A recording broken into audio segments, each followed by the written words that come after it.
Welcome back. It's time for episode 17 of Chopping It Up. We talking about something that's really important. It's only what? How many days away? I want to say it's like what? Maybe I like think 20. 20? 19. Yeah. 19? Actually? Yeah. Damn, that's nuts. But yeah, we talking about the election. I got a lot to say. As you can see, we got voting hot takes, and we're telling you what you need to know. I mean, some of you already voted. Some of y'all know the deal. Some of y'all, are big DC heads, are aware of what's going on. But for those that aren't, just sit back, relax, and we'll tell you a couple things. We're gonna have a great conversation. But as per usual, we're joined by my fellow co-hosts. We got the homie right below me, OG Feek. What's up? And then we got the big homie on my right. Once again, welcome, Mr. Boone. What's up, y'all? And then last but not least, we have the one and only Mr. Cobbin. What's up? What's up? Yep. So let's talk a little bit. What's happened this past week? I mean, Lake Show. That happened. So we'll take Had to have that plug. Yeah, nah. right? I had to wear this jersey just for today. I mean, I know it's not related, but it's been a long time, and I mean, we did it for Kobe, so let's get after it. But anything else happened this week? It's not related to this topic. I mean, Blouse has said he's wearing that just today. He's been wearing that the last 5 days. Yeah, man. Don't fall for that. Yo, you're gonna have to out me like that, bro. Come on now. Are you serious? The people Really? need to know. All right, fair enough, fair enough. Well, Anthony Davis, I think he said the Lakers going to repeat next year, so I don't know about that. But he did say that. Number 35, the Seattle Supersonics. Now the Brooklyn Nets will have something to say about that in a couple months. I guarantee you that. Okay. All right, we'll see you there next year. It's all good. We're gonna see who the better team is. But let's get into it. So just some things that are related to the topic. I mean, tomorrow we were supposed to have a debate. Little bit of a snafu there. I mean, I don't know if I can really complain after seeing the first one.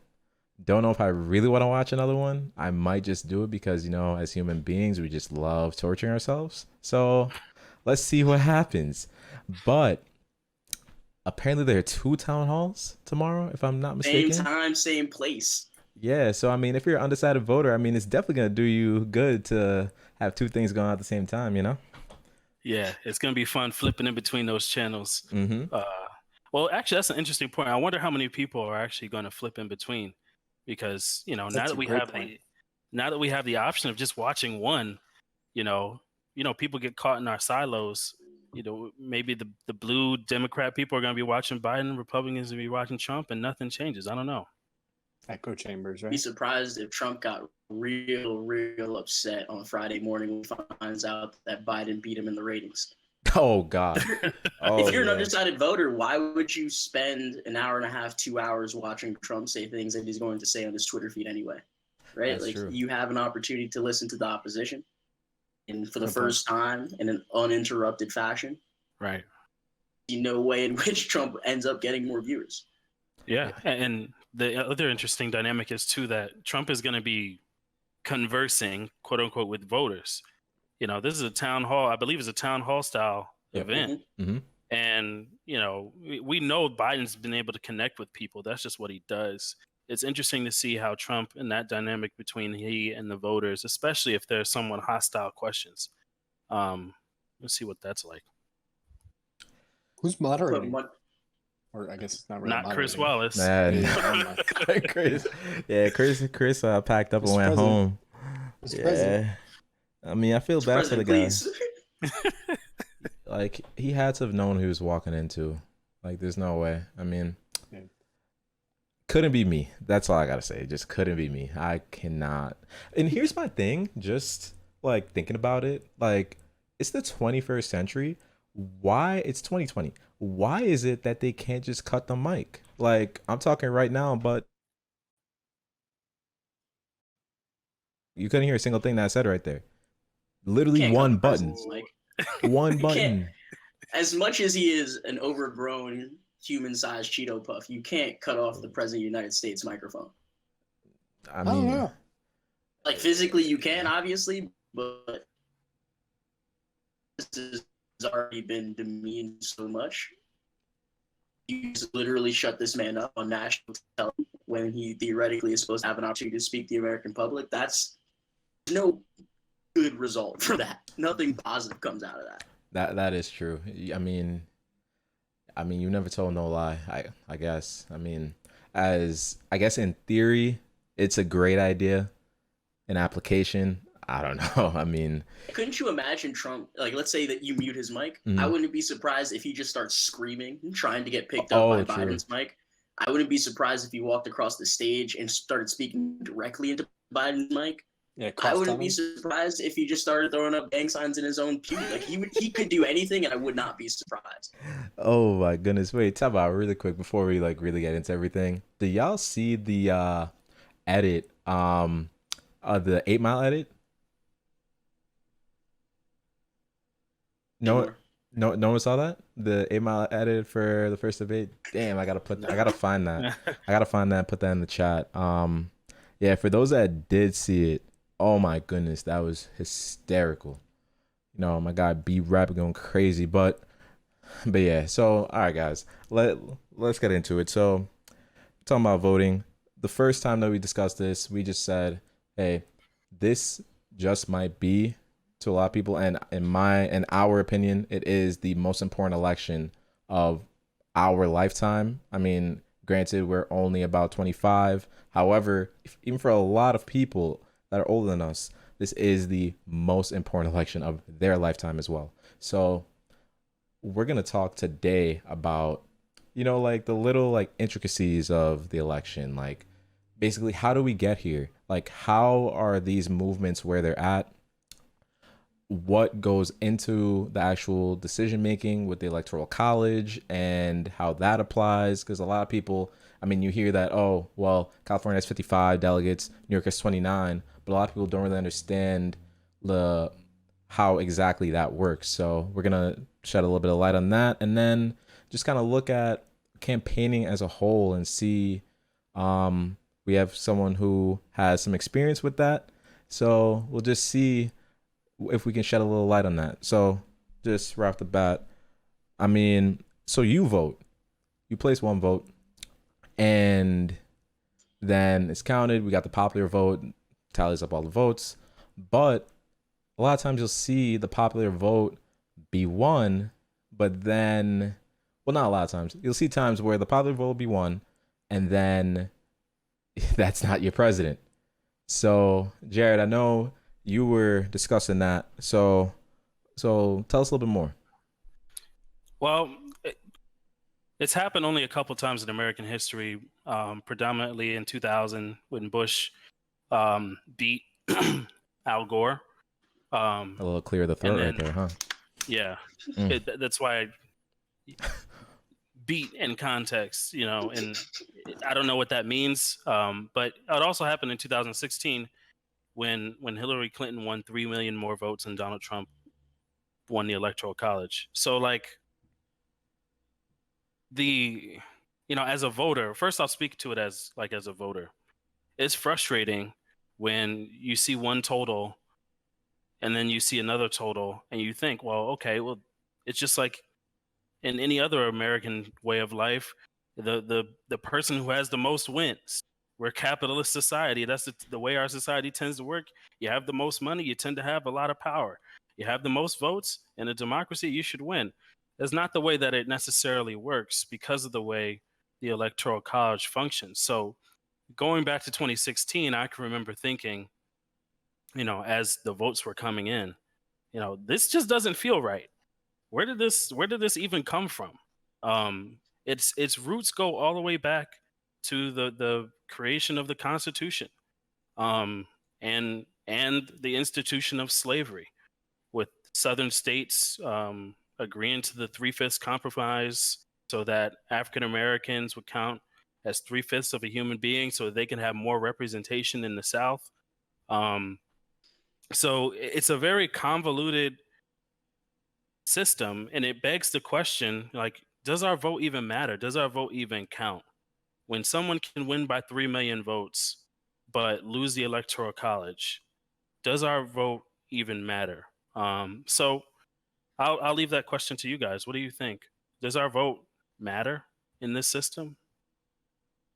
I think the first thing that I always say when you hear that line of argument, which is very reasonable, right? It's very easy, and as you were just saying, in the American system, to feel like your voice is meaningless, that your vote does not count in the grand scheme of things in a country of 330 plus million people. It's hard to feel valuable in that way at times. First thing I always say is if your vote did not count, if your vote did not matter, the powers that be would not work so hard to take it away from you. Stop. Texas, right?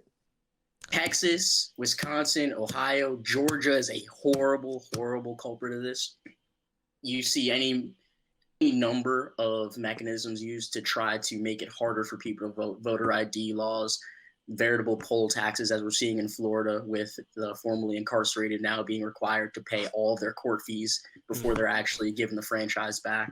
And Georgia, which over the years has gone through rounds and rounds of voter purges, kicking hundreds of thousands of people off their voter rolls, making it impossible for people to vote when they show up at their poll on election day to find out that they've been removed from the book.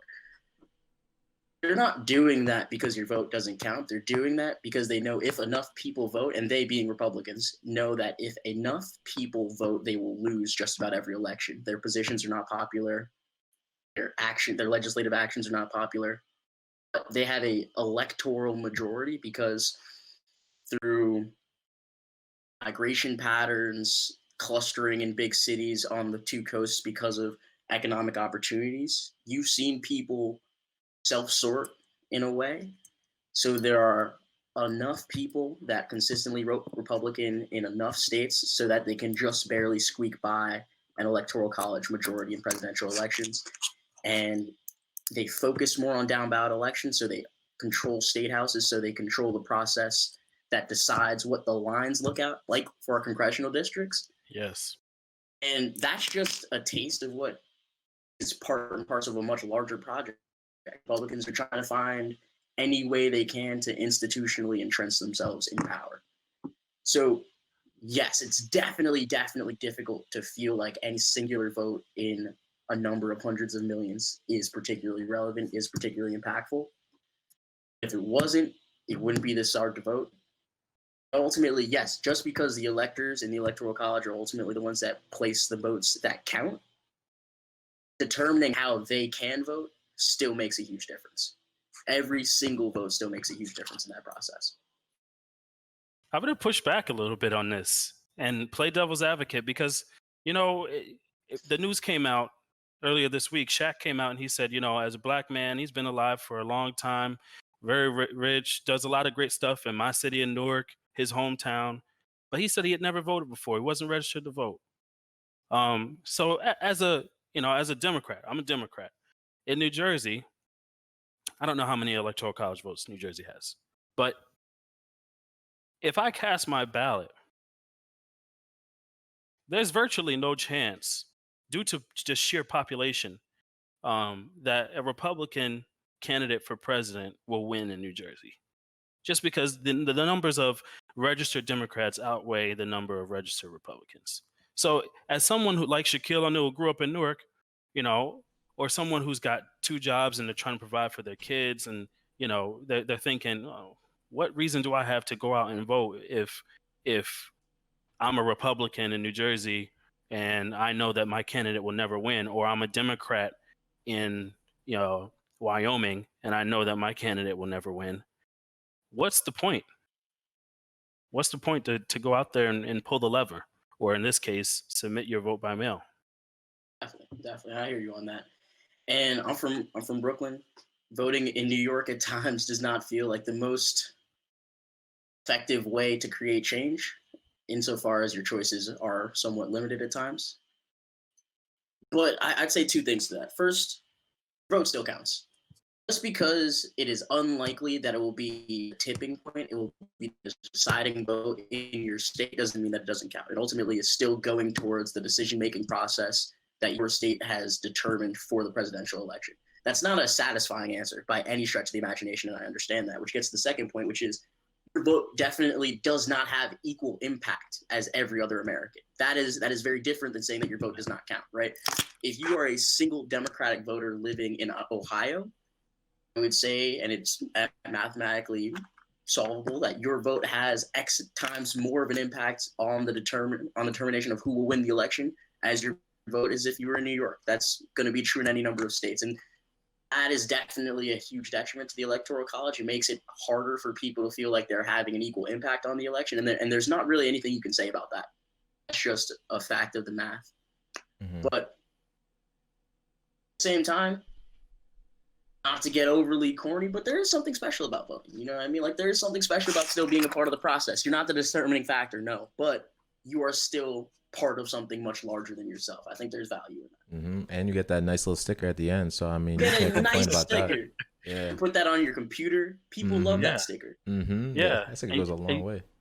And, you know, just to nail that point in again, I agree with you 100%. There's our votes definitely don't have equal impact, right? Yep. And the analogy I use when I talk to my students about this is like, you know, if you're Bill Gates and you have a single dollar bill, or if you're someone compared to someone who's, you know, in desperate need of money on the streets, that dollar bill, the same dollar bill with George Washington's face on it, is still worth that same dollar amount, whether you're Bill Gates or you're the person who's asking for money on the street. However, the desperation that the person feels on the street for that dollar bill, it has more value to them because they're in need of it more, right? So a Democrat's vote in California is like Bill Gates having a dollar bill. It doesn't have much of an impact. It's still worth something, but it doesn't have much of an impact. Whereas if you're a Democrat in a Republican stronghold state, you're like the person who's in desperate need of that dollar coin, that dollar bill. So even though we tend to live, especially millennials, we tend to live in these big progressive hubs across the United States, Washington, D.C., Boston, New York, right? California, Los Angeles, San Francisco. We tend to live in these big progressive hubs. Our voice still matters, especially us Black and brown folks. Our voice still matters. Our voice still matters. Our voice still matters. And, you know, who would want to cut up their dollar bill because they don't think it's worth anything? I would never do that. So don't waste your right to vote. Go out there and use it. There's a lot of people that really just do not have that privilege. I mean, there's so many, like, just what we're seeing in Texas is just insane to me. The fact that one ballot box in a state as big as Texas per county, imagine how far people have to go. So, I mean, hey, especially for those who can mail it in, who are very close. And I mean, hey, I know it's going to be early. I know, like, past couple elections, just been waking up at like 6 a.m. Just get there early, get it done. It's really quick. And then you're out of there. I mean, observe COVID-19 guidelines, of course. But it's such a powerful thing. And like Jaime said, it's just such a rewarding thing. And also, it really allows you to have a gripe. Because like I said a couple weeks back, if you did not vote, I don't want to hear a thing from you. I just don't. Like, I don't want to hear anything about the Electoral College and, oh, well, they're going to decide it anyways. Don't complain about a single thing. Because the moment that you had to try to make a difference, no matter how small it is, you just let it go to waste. You squandered it. So that's what I got to say, man. Got to go out there and vote. I got to say, with respect to the Electoral College, what I could throw in there, I've been intrigued in my studies about it, about why is it there in the first place, right? And I'm sure it's something we learned in in elementary school, right? But if everyone in the chat right now could throw an answer at it, they, not all of it might be accurate, or not everybody might have something to say. And realistically, this was a country coming out of a tyrannical king's rule, who didn't want one person in charge to have the support of the populace, and therefore an exorbitant amount of power in the country. So it was broken up. Other arguments were thrown out there, like this fear of a democratic mob. just a lot of things that don't fit in with today's society. Voters don't lack the resources these days to be informed about candidates. Whereas then, if you lived out in the boonies, you didn't know who Joe Schmo was, right? These days, that's really countered by the ubiquity of the internet. And so there have been pushes more recently to support a national popular vote. Why might we argue for that? Well, in campaigning in 2020 so far has occurred in 12 states. For all of presidential campaigning, that is, occurred in 12 states so far. Half of that has occurred in 3 states: Pennsylvania, Wisconsin, and North Carolina. And like as Fishy said in the chat, if you live in Connecticut, if you live in Maine, well, maybe not Maine, if you live in DC, you're gonna feel like, well, nobody throws $1 at trying to get my vote.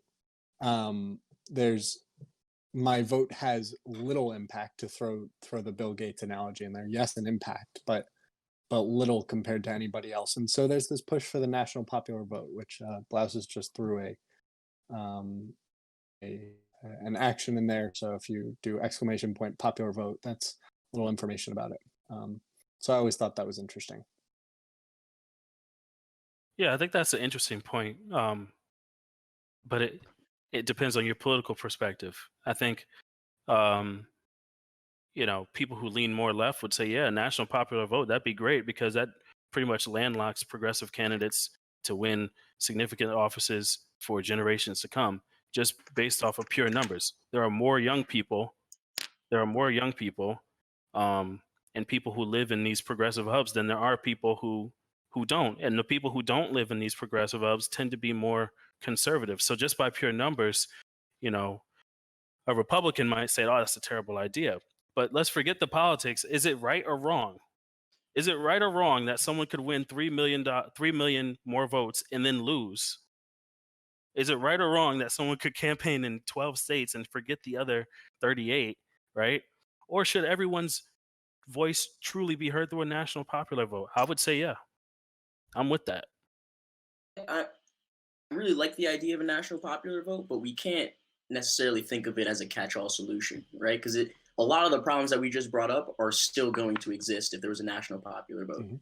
Switch the system. First off, I think we're a few states away and a handful of electoral college votes away from individual states passing national voter compact laws that would make it such that we effectively have a national popular vote system already, regardless of what the Constitution says, regardless of whether or not we pass an amendment to change the process.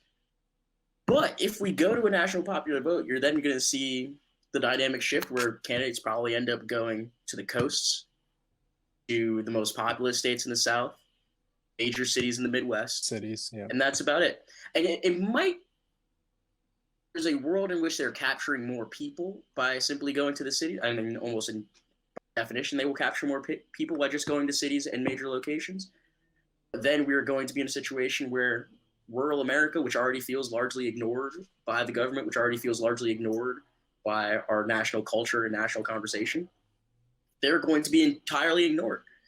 If it takes you a full day to get out to Backwoods, Georgia, and you're only going to be able to engage with a couple hundred voters, why would you do that when you can have another rally in Atlanta, get 10,000 people, and get a bunch of signatures, raise some money, and it doesn't take you any time to get out there? You're right.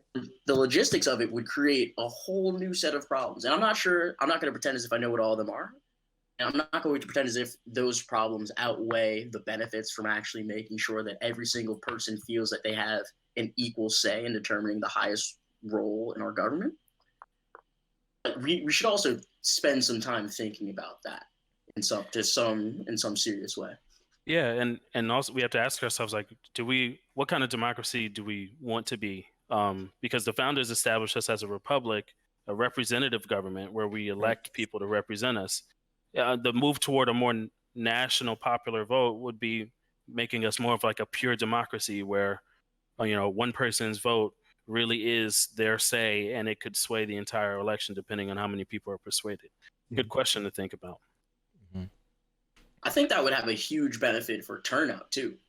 Yep. That's everything we've been saying. There's nothing more discouraging than thinking that I'm going to go do this thing. I'm going to go spend hours in line, or I'm going to go out of my way to mail this letter. Maybe the first letter you've actually mailed in years. I know I haven't put anything in the mail since I applied to college. So this is like the only time in which I do so. Yep.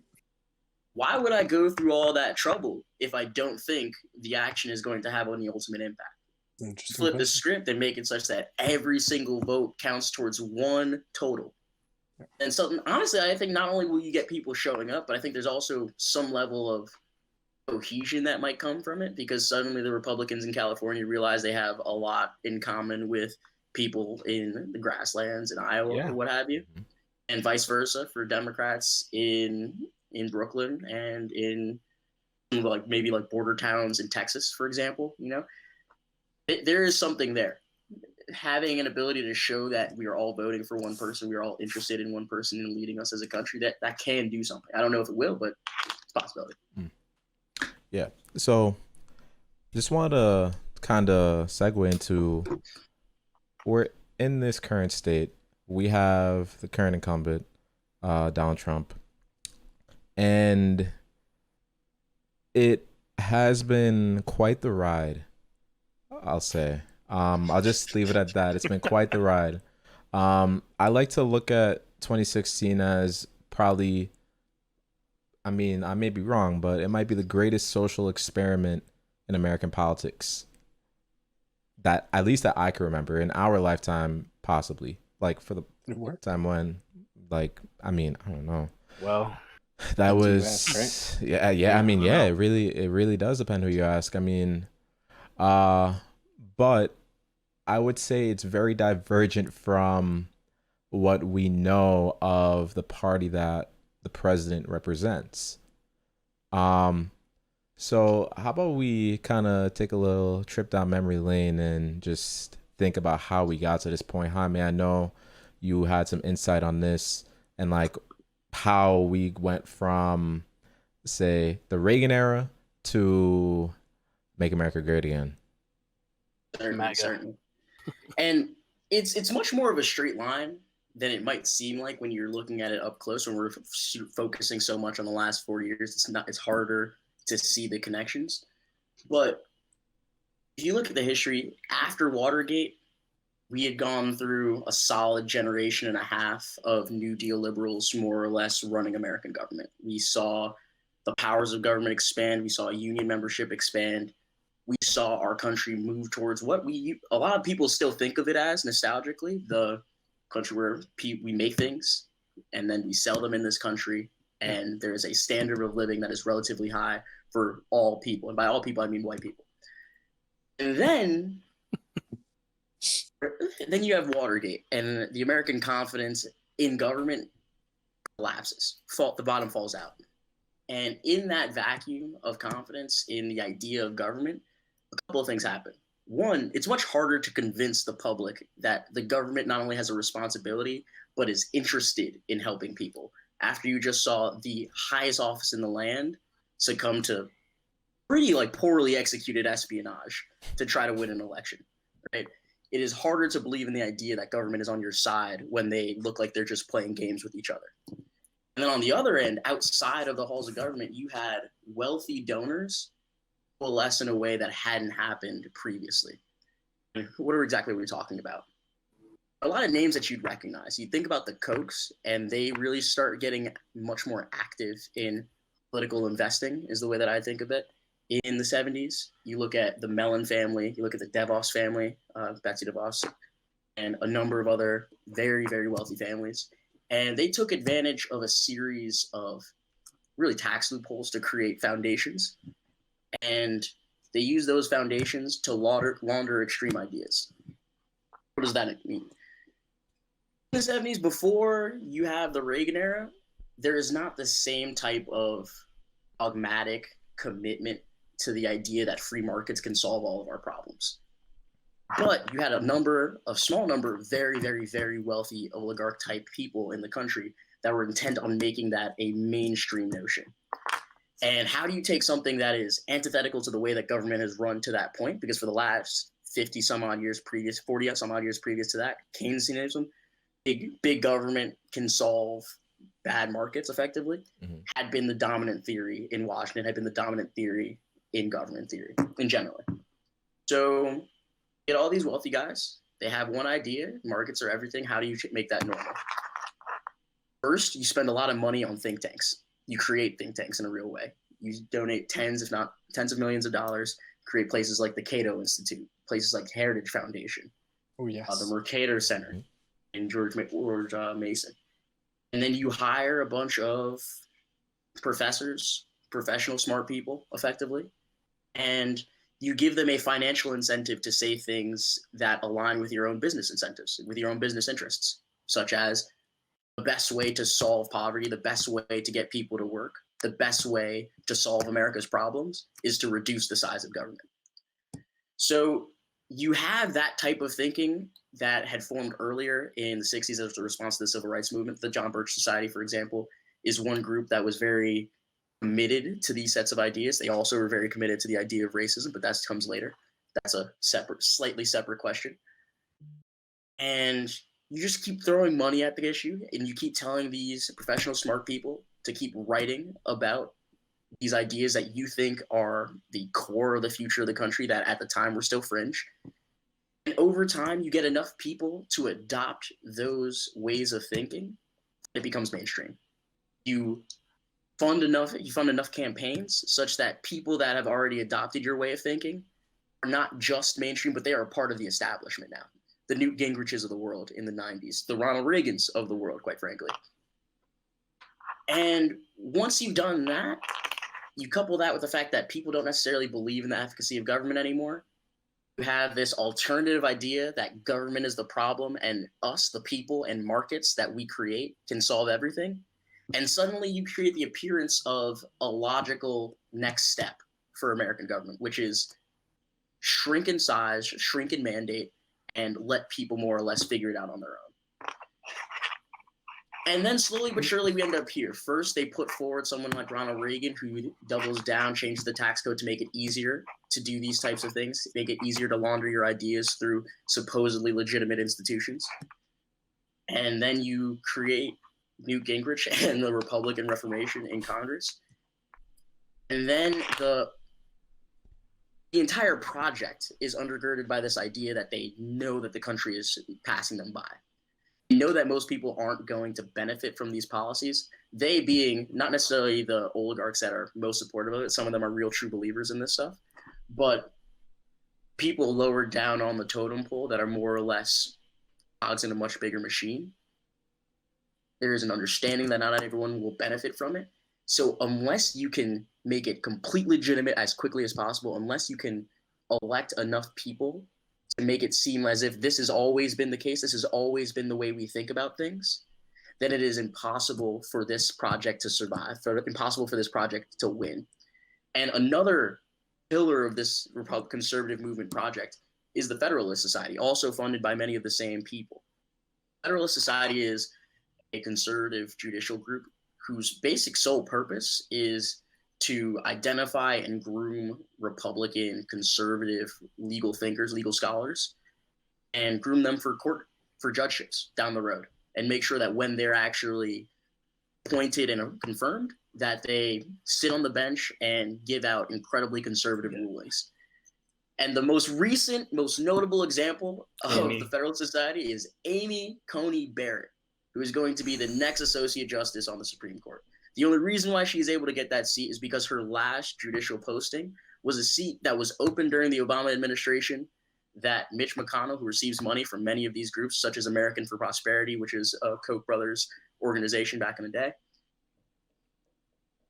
he helped a number of circuit court and appellate court seats vacant so that Obama didn't have the opportunity to fill them. And Amy Coney Barrett got one of those seats. And from that seat, she got appointed to the Supreme Court, and in a number of days, she's probably going to end up being confirmed. Mm-hmm. So then, it's a conspiracy, just a legitimate one. Go ahead, Feek. Nah, you got it, Jay. I got you. I'm after. Okay. I'm gonna jump down to the chat. I'm seeing a lot of people talk about bipartisanship in the chat. In particular, there's this one person I think her name is Say Cheech. I think she was a guest last week on the show. That is correct. She was. Yeah. Well, Say Cheech, if you're out there, you're beautiful. Oh. Hit me up sometime. Hit me up sometime. Yeah, I think she knows me a little bit. She's my girlfriend, y'all. Just so you know, she's my girlfriend. Isn't that crazy? Quick shout out. I thought you were shooting your shot on the pod. I respect that so much. No, she's my girlfriend. But anyway, I think I saw her I saw her and others talking about bipartisanship. I think bipartisanship is a myth. I think it's all a myth. Yeah, hot take alert. Hot take alert. Okay, the first one of the day. Huh? It's over the last 10 to 15 years, there's been this whole movement in our politics to talk about polarization and how politicians can't work together to get things done. And the reason why I think it's a huge myth, and I think if anything, our politics is just more visible now than it's ever been. So maybe there's an appearance of more polarization, and there's an appearance that people can't work together to get things done. But back in the day, in 1800s, people were shouting, getting in fights over contentious issues such as slavery. The same thing happened in the 1900s over contentious debates over segregation and Jim Crow. Politics has always been a bloody sport. It has always been a bloody sport. And while I think it's more visible right now, I certainly don't think that the game has changed. The Mitch McConnells of the world have always existed because the root of all of this is power. And when we look at the future of our politics, and I think as we transition into the next topic, the lesser of two evils, like who's going to change this country to what it was, right? We're hearing both candidates talk about that. Right? Well, we're hearing both candidates talk about that. Joe Biden says we're in a battle for the soul of this nation. Yep. So when the men in Charlottesville came out of the field with their tiki torches, with their veins bulging out of their necks, right? Chanting anti-Semitic bile, that's what Joe Biden says almost verbatim, right? He's hearkening, saying, "Look, America, we could. This isn't who we are. We're better than this, right?" Right, and I would beg to differ. But Joe Biden's saying, "Oh, look, this isn't who we are. We're not Trump's America." And then Trump is saying the same exact thing. Don't worry about COVID. Don't worry about the economic crisis. Let's make America great again, like in the 80s. So both candidates are hearkening back to some mythical time that when America was great. And I think that's a huge thing that's missing in our politics. But we also get caught up in it when we talk about bipartisanship. Because to be truthful, politics has always been bloody. It's always been about power. It's always been about control. And, we need to look forward to something different, not look backward to something, mythical that, if you were, ask my grandma, 87 years old, ask my grandma what it was like in 1950, 60, 70, 80, and tell her and see if she tells you it was this wonderful time when Republicans and Democrats could go out and hang out and drink beer and talk crap and pass beautiful laws. No, it wasn't like that. It was always a bloody sport. Yeah. Mrs. Grandma Boone, if you're in the chat, shout out to you. Shout out to you, Grandma. Yeah, Love you, Grandma. It's actually really interesting that little bit that you said about power. I was actually watching a Snoop Dogg interview. I forget with who. But I'm pretty sure it was pretty recent. It might have been with Shannon Sharp. I believe that's who it was with. And he was just talking about Donald Trump.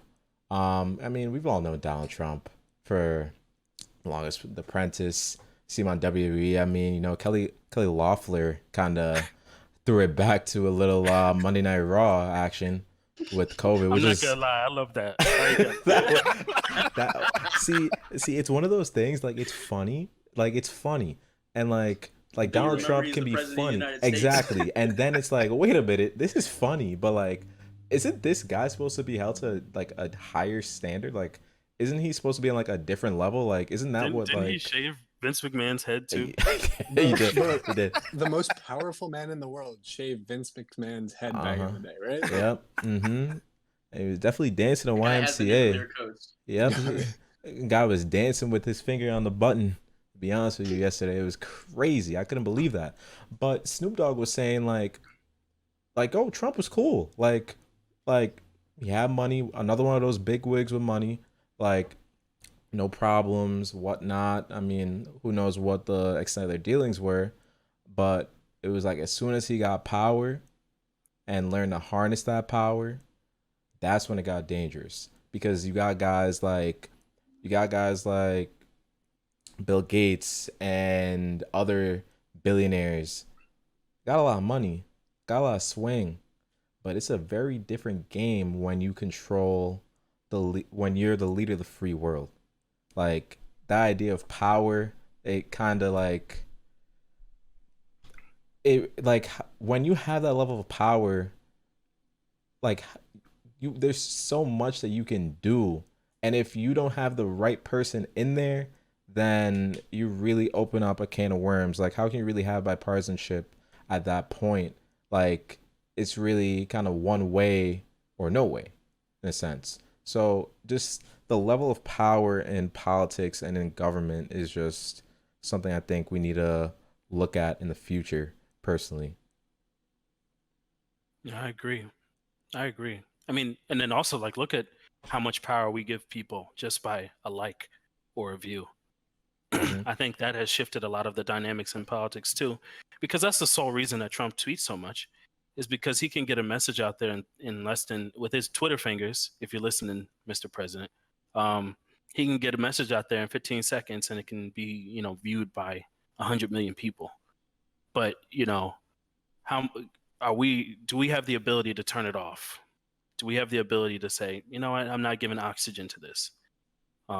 Because that's a form of power.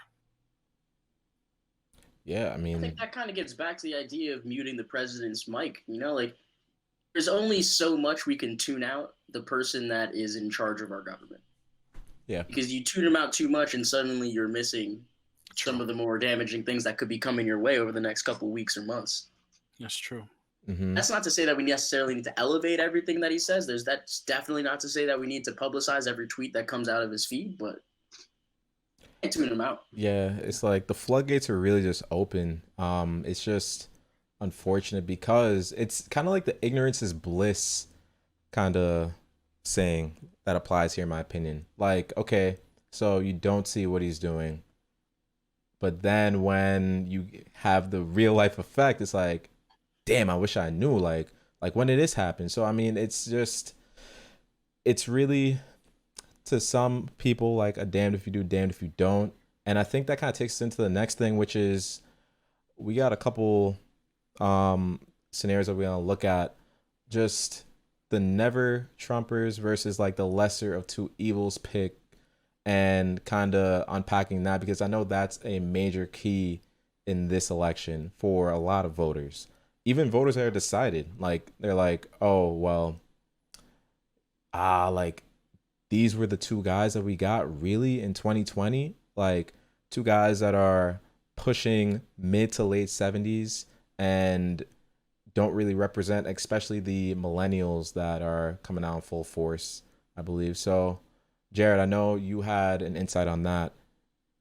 Yeah, there's a lot here, so bear with me. I think Trump has an effective line that has a slight sliver of truth to it, when he says that Joe Biden is a vessel for the quote unquote radical left of the Democratic Party. I think that's slightly true, and here's why. Joe Biden wrote the damn crime bill, if I could curse, sorry. He wrote the crime bill in 1994 that locked up millions and millions and millions and millions of African American men and Latino men across the country. Joe Biden has been known to fraternize with the likes of Strom Thurmond, a noted segregationist, and other conservative Republican senators throughout his entire career, right? What he's using now in his political campaign is Cindy McCain, John McCain's wife, her endorsement of Joe Biden. Not to say that John McCain's a bad guy, but Joe has always sort of played both sides of the aisle, and I don't discount Joe for being who he is. Right? If he's a centrist Democrat, that's great. He's certainly been himself. You can tell that through the way he talks, That's all facts. the gaffes that he's made. Yeah. He has not tap danced for anyone. He has not, done anything where he's going to try and swindle you and make you think he's one thing and be another. No, Joe's being Joe. So that's one thing. But we also have to recognize that he is the most liberal presidential candidate in the history of presidential politics. The positions that he's taken on several issues across the board, Obama didn't take. The liberal hero Obama that we hold up did not take those positions in 2008 or 2012. Joe came out in favor of same-sex marriage before Barack Obama did. So Joe Biden, although he's a centrist Democrat, his platform, if you look at it, is way more left than any other presidential candidate ever. So when Donald Trump says that Joe Biden's a vessel for the radical left, I put radical in quotes because I don't necessarily believe the word radical is appropriate. He's somewhat correct. So when we look at the lesser of two evils, right? Now that we have Joe Biden on one side, we understand that he's a centrist Democrat, and so is Kamala Harris. They're both centrist Democrats, but their platform is uniquely progressive. We have to look at Trump. Trump's platform is Amy Coney Barrett. His platform is Neil Gorsuch. His platform is Brett Kavanaugh, the 3 Supreme Court justices that he's going to have appointed who want to roll back certain protections for women. His platform is relinquishing tons of guidelines for Wall Street so that Wall Street and the stock market can do well. And the wealthiest who have enormous amounts of money invested in the stock market can continue to do well in spite of a pandemic where millions of working poor are, can't afford to pay rent. So we know what Trump's platform is. We know what his base is. We know who he appeals to. We know who votes for him. The idea that because Joe Biden wrote the crime bill in 1994 and because he was on a similar platform to this called the Black Breakfast Club, when he said, if you ain't vote for me, you ain't black, right? The idea, though, that Joe Biden, with all his imperfections, is somewhat the same or worse than Donald Trump, I cannot comprehend for all the reasons I just spoke of. Now, going backward, and this is my final point, going backward to 2016, I have a slight bone to pick with the liberal progressive base of the Democratic Party because we got caught up in such a nasty primary fight between Bernie Sanders and Hillary Clinton that many people thought in 2016, it doesn't matter which one we have. If we have Hillary, if we have Trump, Black America is still going to be disenfranchised. If we have Hillary or we have Trump, minorities, women in the workplace, LGBTQ Americans are still going to be discriminated against. It doesn't matter. The total number of black wealth is going to be lesser than the total number of white wealth. It doesn't matter. Do you still believe that? Is my question to the people who thought that in 2016. Do you still believe that Trump and Hillary would have been the same thing? Because look at America today. So if you do believe that Trump and Hillary are the same, more power to you.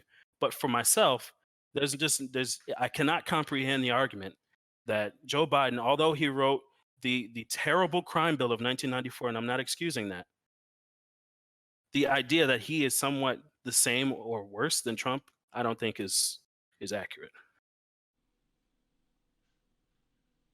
Mic drop. That's another one. I mean, another thing that we were kind of going back to Jaime's point about, like, say, the extremism, and I know you just mentioned the late John McCain and how his wife has endorsed Joe Biden. It kind of takes me back just looking at where the country is and where some of the beliefs are. Do you remember when John McCain was holding a rally and there were a lot of criticisms about President Obama. There were a lot of harsh personal criticisms.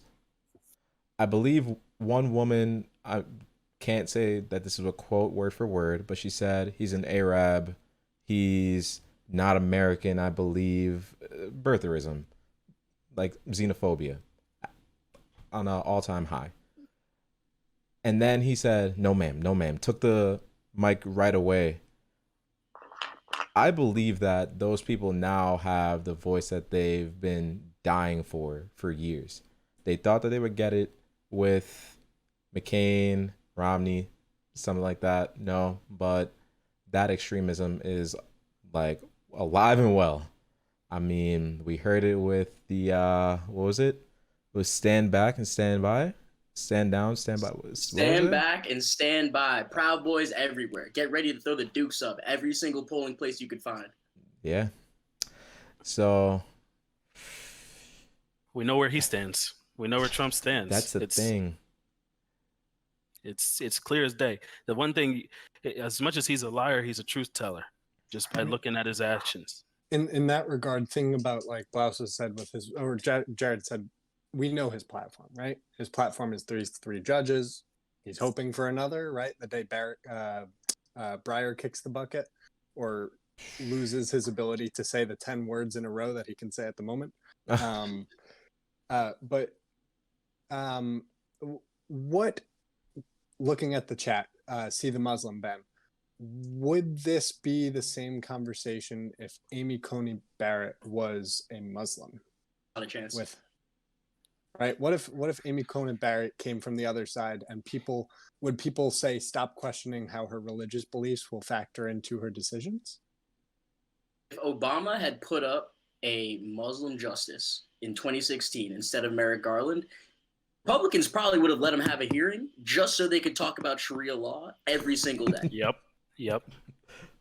It's just, to pretend as if it's otherwise is the part that makes a lot of people, myself included, feel like we're in a bizarro world right now. You know what I mean? Like, there's no question as to what the intention here is. Everyone knew going in that the only reason why this woman was appointed was because she was on the Federalist Society's list. She's going to vote against Roe. She's going to vote against the ACA.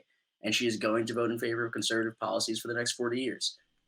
Have a hearing to pretend as if we need to suss that out and try to figure that out is a mockery of the entire system. Yeah, 100%. And I hate this whole bait and switch deal where Republican, I want to get too partisan, but I have to say this: the Republicans they play that they're the ones being oppressed, that they're the ones being discriminated against.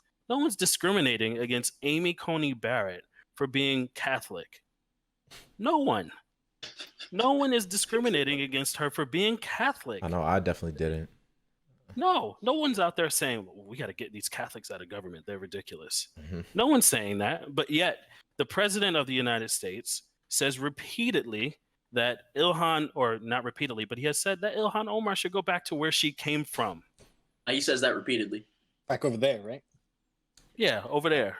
Or there. Those shithole countries. Yeah. So, you know, this whole idea, and this is the power play, to go back to the subject of power. The whole idea that a dominant group could bait and switch a segment of the American population to believe that they're being discriminated against when there's no history recently of discrimination against them is ridiculous. It's ridiculous. But this is the playbook. This is the playbook, exactly. And we have a decision to make, whether you're a Democrat in a blue state like New Jersey, or you're a Republican in a red state like Wyoming. If we have any Wyoming listeners out there, you know, you have a decision to make. It's clear as day. No one can say like 2016 that we didn't know. No, but the whole tricking people to make them think what they, to tell them what they think, right? It's been around forever. Where do you think Trump's base came from? In my opinion, look back to the Southern strategy, right? Convince poor whites in the South that they are being put at a disadvantage by the Civil Rights Act. As far back as Barry Goldwater preached that. And it worked once Nixon did it casually, right? But it's not the first time. It's not going to be the last time. Like, what can you do about it? There's a distinct difference there. It's the same strategy expressed in a completely different way, in that they're saying the quiet part out loud. The reason why I think that's a huge difference is because Nixon was, I'm not going to say smart enough. Nixon had enough respect for the institutions in which he operated to at least lie to the public, right? To at least pretend to follow the espoused beliefs and ideals that our country upholds. Trump isn't doing any of that. Trump has taken the Southern strategy, not just put it on steroids, but shot it up with all of those steroids that he was taking to survive COVID. Like, to just go out there to talk about shithole countries, to tell the first Muslim sitting members of Congress to go back to your country, to single out the youngest woman in Congress, one of the most public figures in Congress, one of the largest figures in Congress right now on a regular basis, to take every opportunity to disparage any black elected official that says anything even remotely negative towards him. None of that is by accident, and none of it is slick. Like, he's nowhere near, he's not even trying to be slick. And the dangerous thing for me is that if the American public doesn't respond to that, that says something about where we are. Oh, 100%. That says something, as we've been talking about. It says that all they care about is power on a level that is not either not comparable to the past, or at the very least, they are so concerned about losing power that they are willing to rid themselves of any outward illusions that they upheld for so long, for decades, for generations. Now it's about winning at any cost. But it's going to make them lose this year. That's where I'm going to throw my flag in the sand. I hope sand. You're right, my guy. Because, not to make anybody scared. Go ahead. Oh man, whoa! I have to hold up on that one. Yeah, hold up on that one.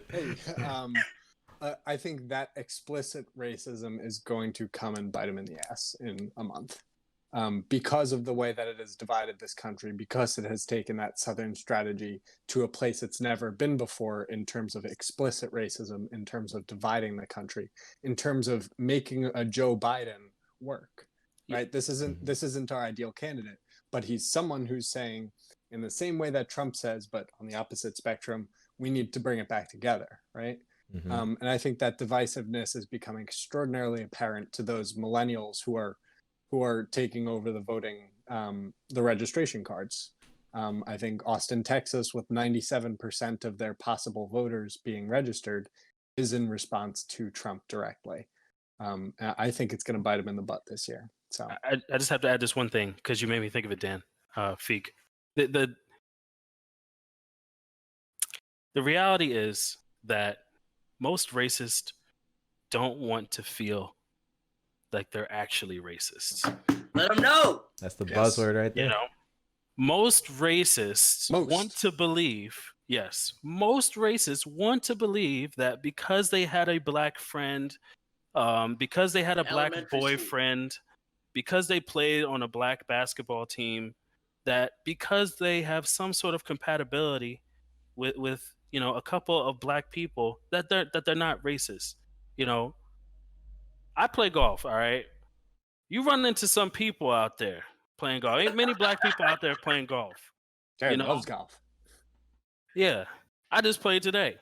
And sometimes, let's get real for a second. So I played today, right? There's this guy. I won't use his name, even though I don't know his last name. He's from a suburb, maybe 10 minutes away from me. He tells me this story, like he's 60 years old. He tells me this story about how he was a contractor. He used to work in Harlem, New York, where I currently work. And he goes on his old diatribe about how he was this young Irishman, 20-something-year-old contractor working in Harlem in the 80s. And, there weren't a lot of white people walking around Harlem back then. Just look now, though. But there weren't a lot of white people walking around Harlem back then. And he said that, he was in KFC one day. And he's getting him some... Wait, no, it's not going that direction. It's not going that direction. Oh, no. He's at KFC one day. He's getting himself some chicken on lunch. And, everybody loves the General's chicken. But he's over there getting some chicken, and some guys, young black guys, are making fun of him. These couple white guys. Not cool. but they're giving him a hard time. And this old black lady comes in and tells the young black guys to stop. And he said, this is what he said to me at that moment. And I was like, I can't believe he really just said this to me. He said, at that moment, he realized that the older black people have some respect. Period. Period. In 2020. Now, that's sick. Yes, but here's the point though. The point of the story is he thought by sharing that story that he wasn't being racist, that he was just complimenting how the neighborhood of Harlem has, older black people who are respectful. But he thought it was okay to say that shit, right? But there's a whole bunch of Americans out there who don't who don't recognize and don't acknowledge that, in a situation like that, that's a pretty racist statement to make, prejudiced at the least. And Trump makes racist people feel really good about being racist. Mm-hmm. I think people who might be attracted to Joe Biden, who once voted for Trump, don't like the fact that racism is so explicit and out there, because it makes them uncomfortable, because they can't seem to identify themselves with being racist, even though they could drop sentences like, well, at least the old black people have some respect, when they meet a young black guy who doesn't know them at all. So I think Biden will take some of those sorts of votes away from Trump, because Trump has become so boisterous, as he always is, in his racism. So to throw it back at y'all from the the conversation I was just saying, I said it's going to come back and nip Trump in the bud in a month, right? Any predictions? Are we going to have a president on November 4th, November 5th? What's going to happen? I'm feeling okay, because I got some sad news for you. Uh-oh. How many days? It's 20 days until the election. Mm-hmm. Pennsylvania doesn't start opening their ballots until day of the election, so we're not going to know definitively there until at least a week after, maybe 2. Take a couple more states that have similar laws, it's going to be at least 2, 3, 4 weeks until we have a definitive answer. That's unless something crazy happens on election night, like Texas turnout. Election day turnout is so high in Harris County that we assume that Biden has won. That would change the whole thing. I don't think we should expect anything like that to happen. And to keep it a buck, right now Biden is up about 10 points nationally. He's up anywhere between about 2, 8, 9 points on the states that matter. Mm-hmm. Really, if you go to the Rust Belt, he's up about between 3 and 5, let's say. Knock off 1 or 2 votes, 1 or 2 points of that from polling error. You knock off 1 or 2 points because votes get disqualified for mail-in ballots, because it's going to happen. And maybe you even knock off another 1 or 2 points because of other general miscellaneous voter disenfranchisement initiatives. And suddenly you get into a situation where Trump is not only with a fighter's chance in this election, but I don't think he is going to win. Knock on wood. I have not slept well in months, because the possibility is far, far, far more real than anybody really wants to discuss right now. And if he does, it's because of some nefarious nonsense that is going to also be a problem. Like, that's the other thing. Like, there very well could be a constitutional crisis when this is all over. Yeah. So, enjoy that. Yeah, I'm 100% with you. And I shared this story with you guys earlier, but I have a good friend. He was our roommate in college, Neil Conte. And I'll never forget when we were sitting on the couch watching the news come in, that Trump had just won Florida, and I was like, oh crap, or Pennsylvania, I can't remember which one. But I was like, coming. Oh crap, this is over. It's done. It is done.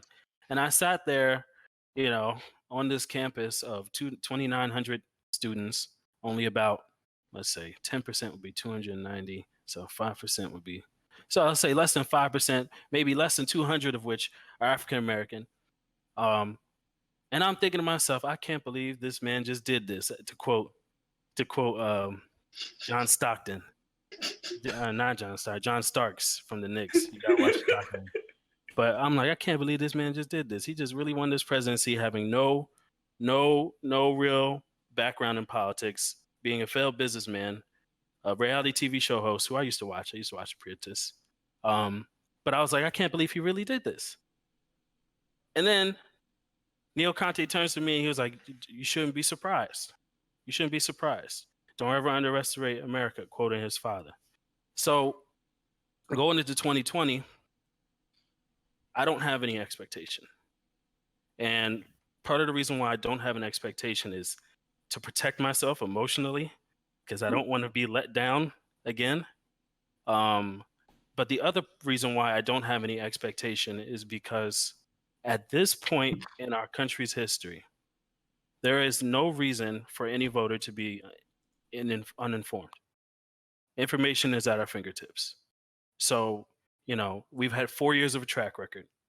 Even if we didn't have 4 years of a track record, if all we had was Trump's last 6 months of a track record, you could make a decision in this election, and you should make the right one. But if America decides to reelect Trump, then that's America's choice. And yeah, I'm disconnecting myself from America a little bit here, because as an African American man, sometimes you gotta do that. But I would be disappointed if the election swayed toward Trump, but I wouldn't be surprised, because I'm not allowing myself to be surprised, particularly because of what Jaime said about the ballots and these Republican legislatures in states like Pennsylvania who will throw out ballots, for any reason possible to reelect a Republican president. So no, I don't have a prediction. No prediction? I just have a question. So are we saying, does he have a puncher's chance in your guys' estimation? A puncher's chance? Or like, is this like, because a puncher's chance, I kind of go with the favorite, in my opinion. I mean, you'll never be surprised if there's like a late round knockout or something is pulled out of the bag when there is a puncher's chance. And just being honest, just thinking about it and looking at trends and how, I mean, it's October, like you said, there's 20 days. I mean, something just came out about the Ukraine deal and whatnot. That came out, was that earlier today? Or was it earlier late? Today? Facebook and Twitter have already taken it off their platforms, apparently. Okay, because I know when I woke up this morning, I definitely saw that. And I know the unmasking thing, that didn't work out, but let's be honest. Don't be surprised if something comes out. Don't be surprised if something out of nowhere comes out. October surprise. Yep. October surprise. There's always one. Right? There's always one. I mean, at least in 2016. I had COVID at the beginning of October. Yeah. Like, did anyone remember that, chat? Did anyone remember that even happened? Like, also, here's another thing. The 750. Where did that go? Yeah. It was a week before he had COVID. It disappeared, right? Yeah. And the story about Melania Trump not caring about children being in cages. Yeah. Like, I mean, that was... Yeah. We're tired, bro. I think we're underestimating how much people have just been fatigued, beaten down. Yes. And disabused of their interest in the political process by 4 years of just hellfire. Man, it's a mess. But so we're not in the worst place we could be, right? No, but you said that now we're fucked. Yeah, you put it into the universe, buddy. What? But my perspective, it's Game 7 of the World Series, right? You're pitching, it's a tie game, the bases are loaded, and they just brought their pitcher up to bat because they exhausted all of the field players. Like, no, you don't think he's gonna hit, right? He's not gonna get a hit, but it could happen, right? Unless it's Bartolo Colon. Wait, time out. Bartolo Colon, right? Wait, time out. Aren't you a Mets fan? Yeah, bro. So I don't know if I like that analogy coming from a Mets fan, to be honest with you. Oh no. Oh no. But I'm not sure I like that analogy coming from a Mets fan either. We'll go Big Papi, I guess. I mean, I like, no disrespect, I used to rock with the Red Sox when it was him and Manny, so I'll take that. As otherwise, I mean, as crazy as that Don't is, say anything, yeah. We'll talk about that after. We'll talk about that in the post show. But But I'll take the favorite here. Just to answer your question, Dan, I will take the favorite. I think that we've gone to a point where it's kind of like, if it's not the favorite, then I actually don't know what I'll do. I don't know what to say when that decision comes. I mean, the Lakers won this year. It's been a roller coaster of a year, but I think that will be the thing to cap it off. Is the favorite winning. It won't right all the crazy things that have happened in 2020, but if 2020 ends pretty much the same way how it began, I don't know what to do. Have been worth it. Yeah, I don't know what to do. I don't know. I have to like reevaluate life a little bit and see like look at the like some life lessons and learn from it or something. I don't know. Your loins to prepare for the revolution, my guy. That's what's up.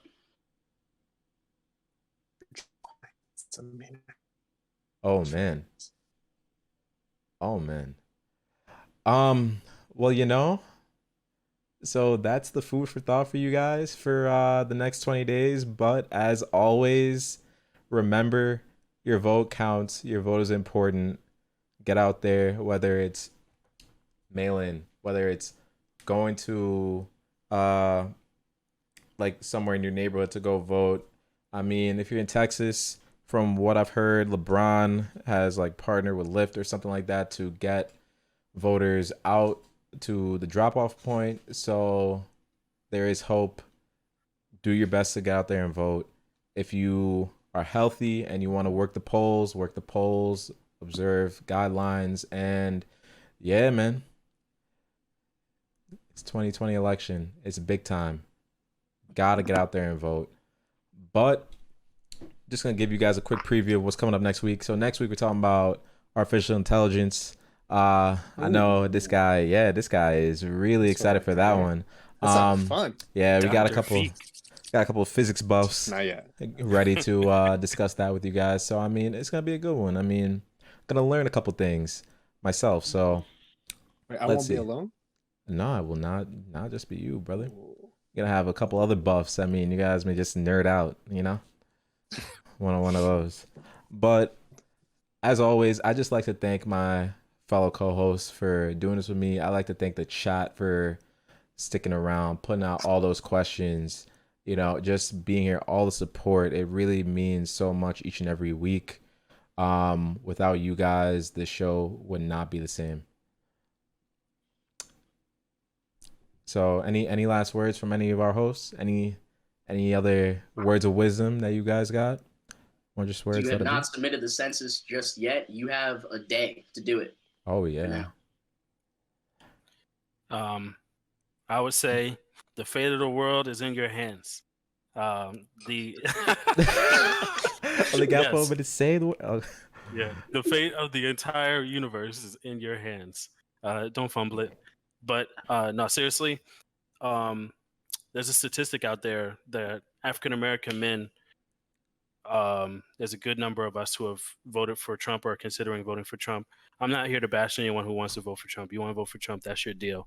I just want to make sure all my brothers out there get out there and vote. So if you're a brother on this, you're listening, make sure your voice is heard. We talked about Shaq in the beginning. Make sure you're registered to vote. I think the deadline might have just passed, but let's see if we can make something happen and just vote. I'm up. I don't know. I don't have anything to say.